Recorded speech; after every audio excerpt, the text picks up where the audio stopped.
Hey, beautiful people. Welcome to episode 99 of Credit 101. In this episode, we're going to talk about selling those major assets to just make sure that you guys have money coming in and also to get rid of some of those debts. Sometimes I see people have multiple vehicles that they could possibly sell instead of bringing on more debt. Maybe they're not even using that vehicle. I highly suggest that you guys think about selling these different assets. And these are just major assets. And when I think of major assets, I'm thinking about your car and I'm thinking about possibly a house or if you have like additional properties.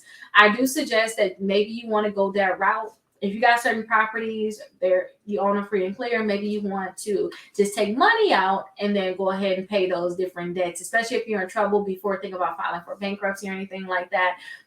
But I do suggest that this be an option for you. If you have major assets just sitting around, think about just selling them.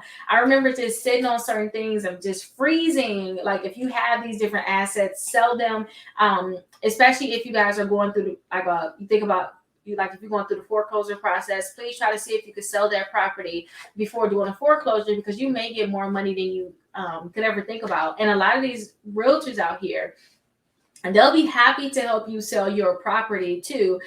Instead of doing a foreclosure, they'll be happy to help you sell your property because you can use that extra money to pay off any liens or anything that's attached to your property. Or if you sell a vehicle, you can help to get rid of a lien. You can pay off those different liens, and now you have extra money, hopefully, or will help you even break even instead of them selling your house at some type of auction where you're not getting a lot of money for it. So please keep this in mind. Sometimes you may have other vehicles too that's sitting around, but you got a lot of credit card debt. Think about selling your car, like your extra cars, to pay off this credit card debt, because it can actually help you get so far ahead. So if you guys have any questions about this, definitely let me know. But I just want to put that bug in your ear if you're having problems. Like, think about selling your major assets, depending on what they are, if you got a lot of debt that you need to get rid of. And I'll see you guys in the next video.